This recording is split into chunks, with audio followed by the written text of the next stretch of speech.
Janeiro de 2004, Londrina, Paraná. Em relação ao comentário do amigo com referência ao documento Encíclica Ecclesia de Eucaristia, no que se refere ao ministro da Eucaristia distribuir a Sagrada Comunhão. Quero comentar com o amigo Orlando que, de acordo com a realidade da comunidade, não se faz a necessidade do serviço do ministro, mas nem todas as paróquias têm número suficiente de padres para fazer a distribuição da Eucaristia aos fiéis. Sou ministro da Eucaristia, ou como deseja, ministro extraordinário da comunhão, por vários anos. Atualmente coordeno a formação para ministros em toda a minha diocese, Londrina, fazendo parte da coordenação arquidiocesana dos ministros da Eucaristia. Vejo sim a necessidade de pessoas devidamente preparadas para realizar este trabalho, bem como de levar aos enfermos a Sagrada Eucaristia. Os ministros passam por um curso de no mínimo 40 horas, para que possam fazer este serviço, dando a ele uma formação adequada para este ministério. Muito prezado, salve Maria. Muito me agradou sua respeitosa carta, apesar de nossa profunda divergência de posição. O Papa João Paulo II acaba de condenar como abuso e erro a expressão ministro da Eucaristia, mostrando como ela era errada quando aplicada a leigos, porque insinuava que os distribuidores da comunhão seriam iguais aos únicos verdadeiros ministros da Eucaristia, que são os sacerdotes ordenados. Esse erro foi introduzido após o Vaticano II, na onda de igualar os sacerdotes aos leigos, na ânsia de democratizar e protestantizar a Igreja. Todos os modernistas, que tanto influenciaram os textos do Vaticano II, nele introduzindo fórmulas ambíguas de que nasceram tantos erros, quiseram até abolir o celibato. Para alcançar isto mais facilmente, eles propuseram a ordenação de homens casados. Era uma etapa para depois abolir o celibato. Diziam que era para sanar a falta de vocações. A ordenação sacerdotal de pessoas casadas facilitaria a abolição do celibato, porque como se saberia se um indivíduo foi ordenado depois de casado ou se ele se casou depois de ordenado? Se era um casado ordenado ou um ordenado casado? Feita a mistura de café com leite, seria difícil saber se colocou café no leite ou leite no café. Graças a Deus, apesar de pressões imensas da mídia contra a Santa Sé, os papas não consentiram nem em ordenar pessoas casadas e nem muito menos em abolir o celibato sacerdotal. Aliás, você veja como vivemos em tempos pós-conciliares muito estranhos. Hoje, querem que os padres se casem, mas que os casados tenham o direito de se divorciar, que os noivos se juntem, sem casar na igreja, mas que os homossexuais se casem na igreja. Na realidade, se quer só violar a lei de Deus e profanar os sacramentos. Quem será que dirige essa campanha contra a igreja, contra Deus e sua santa lei? Não tendo conseguido abolir o celibato, mas insistindo na propaganda de igualdade entre sacerdote e leigo, o que se nega, o sacramento da ordem, e destrói a hierarquia eclesiástica, os modernistas fizeram difundir a distribuição da comunhão por leigos e leigas. Introduziu-se e entronizou-se o abuso dos ministros extraordinários da Eucaristia, título que o Papa João Paulo II acaba de abolir em boa hora. No projeto original do decreto Redemptionis Sacramentum, esse abuso era completamente abolido e proscrito. Conta-se que foi a intervenção do cardeal Casper, modernista, portanto herege, pois ele nega que Cristo ressuscitou ou que fez milagres, e de seus seguidores modernistas, que exigiu e conseguiu a manutenção dos ministros extraordinários da Eucaristia com outro nome, o de ministros extraordinário da comunhão. Evitou-se o erro doutrinário maior, graças a Deus, mas se manteve o abuso prático de igualar, em mãos de um leigo, as mãos consagradas de um sacerdote. Claro que a desculpa é a falta de sacerdotes para atender a numerosíssimas comunhões atuais. Hoje, pouca gente vai à missa. Mas todo mundo que vai à missa comunga. E isso de si seria muito bom. O problema é que quase todo mundo comunga sem se confessar, sem estar em jejum eucarístico, em muitos casos, sem saber sequer a quem se recebe na hóstia consagrada. Nas igrejas, quase ninguém se confessa. O Papa mandou recolocar os confessionários. Pouquíssimos padres o obedeceram. Cada um faz o que quer. Ninguém obedece ao Papa, pois se acredita na igualdade. Quando falei com um padre, numa cidadezinha do interior paulista, de que o Papa mandara repor os confessionários e proibir a absolvição coletiva comunitária, o padre me repreendeu que quem mandava na igreja no Brasil era a CNBB e não o Papa. Disse eu a ele que a igreja era monárquica e que o Papa era a suprema autoridade da igreja. Ele me contestou que a igreja não era monárquica coisa nenhuma. Para esse padre, a igreja seria democrática. O Papa não precisava ser obedecido. Mas ai de quem não acatasse o seu palpite. Ai de quem desobedeça a CNBB, que não recebeu as chaves do reino dos céus. Em nome da democracia, se desobedece rotundamente ao Papa, mas se impõe a tirania de um simples padre ou da quase anônima CNBB, quando não se impõe a ditadura de uma senhora gerente paroquial. A prova mais flagrante da desobediência total ao Papa se vê hoje na absoluta indiferença dos bispos e dos padres em não acatar, em não dar a mínima importância ao que o Papa João Paulo II decretou no Redemptione Sacramentum. As escandalosas missas-shows foram condenadas e proibidas, mas continuam por toda parte, no Brasil e no mundo. Vivemos em clima de cisma silencioso, pois que, perdoe-me a expressão vulgar, ninguém praticamente dá a menor bola ao que o Papa manda. Cisma silencioso, sim. Silencioso porque ninguém proclama que se deva desobedecer ao Papa. Cisma, sim, porque na prática não se obedece em nada ao Papa e se vive como se ele não existisse ou como se seus decretos não precisassem ser obedecidos. Claro, dir-me-á você, os ministros extraordinários da comunhão, nome que não foi dado por mim, bem longe disso, seriam necessários porque há falta de sacerdotes.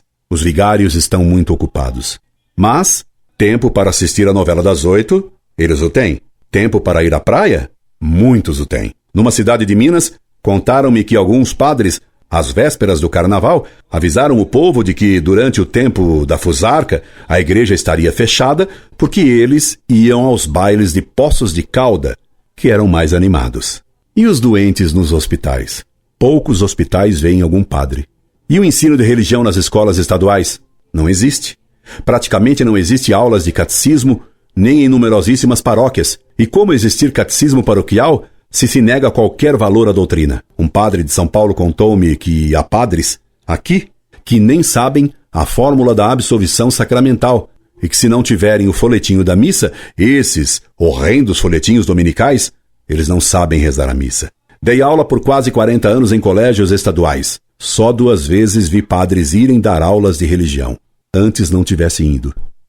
Graças a Deus, as deram bem poucas. Desistiram rapidamente de suas aulas falsamente joviais, cheias de gírias, de piadinhas repetidas, velhas e sem graça, de suas aulas sem Deus e sem fé. Um desses padres projetava slides pornográficos à guisa de educação sexual para os alunos. Esse pobre padre acabou fugindo com uma moçoila de sua paróquia, o que não o impediu de, depois que retornou da lua de mel, continuar a ser ministro da Eucaristia aos domingos em sua ex-paróquia, apesar de estar amaziado e de ter largado a batina. O segundo padre que deu 1 ou 2 aulas de religião logo desapareceu, não sem antes aconselhar mal num caso de roubo. Os padres não têm tempo. Os padres são poucos. Os padres santos é que são poucos. Infelizmente, bem poucos. Anchieta e Nóbrega eram poucos, para tantos índios, numa terra imensa, mas Anchieta os converteu. E ainda teve tempo de escrever autos para os índios representarem. Teve tempo de organizar a luta contra os protestantes que haviam invadido o Rio de Janeiro. Teve tempo de escrever uma gramática da língua tupi. Teve tempo, quando era refém dos tamoios, de escrever um poema à Virgem Maria. E note que Anchieta não ia de avião de Santos a São Paulo, de São Paulo ao Rio e ao Espírito Santo. Ia a pé, ele que tinha uma grave torção na coluna vertebral.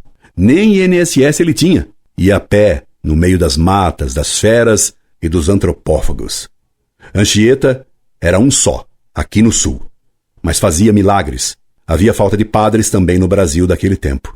Mas Anchieta era um padre santo. O que nos falta são padres santos, e não simplesmente padres. O diabo declarou que se houvesse 2 padres como São João Maria Vianney no século XIX, o reino dele estaria perdido. Por isso, São João Maria Vianney foi posto pela Igreja como modelo dos sacerdotes. Quem o imita? São João Maria Vianney confessava o povo até durante 20 horas por dia, no confessionário. Quem o imita? São João Maria Vianney comia 3 batatas a cada 15 dias. Quem o imita? São João Maria Vianney se flagelava até o sangue. Quem o imita? Realmente hoje faltam padres. Desgraçadamente nos faltam padres. Padres como Anchieta, como São João Bosco e como São João Maria Vianney. Hoje, infelizmente, temos padres conhecidos por nomes em diminutivo. Padres em diminutivo. Padres que, em vez de carregarem a cruz de Cristo, portam a tiracolo e na igreja, e na missa, uma guitarra. E cantam cançõezinhas ridículas e profanas. E ainda se julgam artistas. Desgraçadamente. Hoje temos padres que gostam de estar sob os holofotes e câmeras de TV. Faltam padres. De fato, faltam padres de verdade.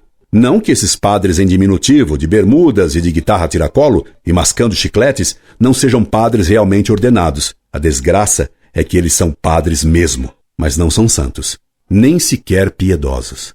Você me diz que coordena a formação para ministros em toda a minha diocese, Londrina, fazendo parte da coordenação arquidiocesana dos ministros da Eucaristia. Acredito em sua boa intenção e lhe desejo graças de Deus em seu esforço. Mas peço-lhe que note quantas equipes, coordenadorias, comissões, conferências, planos pastorais, projetos, reuniões do Regional do Leste 2, do Norte 3, quantas animações, TVs, quanta burocracia, quanta papelada, quanta verborréia, quantos manifestos longos, chatos e indigestos, escritos em eclesialês, editado pela Vozes, Paulinas, Paulos e etc. Há por aí, com resultado menos que nulos, mas negativos. Quem se lembra da campanha da fraternidade de 1998 ou de não sei quanto? E que significa para Deus a campanha da fraternidade pelas águas? Nada. Que significa ela para o povo? Nada. Amanhã ela estará esquecida. Meu caro, as águas passam e as campanhas da fraternidade passam e são esquecidas mais depressa que as águas e que as brisas, que não deixam rastro. Tudo isso se esvai como fumo. Para que então ministros extraordinários da comunhão? Para o padre ficar sentado enquanto leigos e moçoilas distribuem a hóstia consagrada? Para que uma gerente da paróquia ler a epístola de São Paulo aos Gálatas? Para o padre ficar sentado, assistindo, enquanto propicia um momento de vaidade a uma paroquiana que mal sabe ler e que julga compreender a teologia paulina, que o próprio padre não entende, porque nunca estudou no seminário? E lá vai a gerente da paróquia, ufana, proclamando: Epístola de São Paulo aos Gálatas. Irmãos, enquanto os Gálatas no céu clamam a Deus por vingança.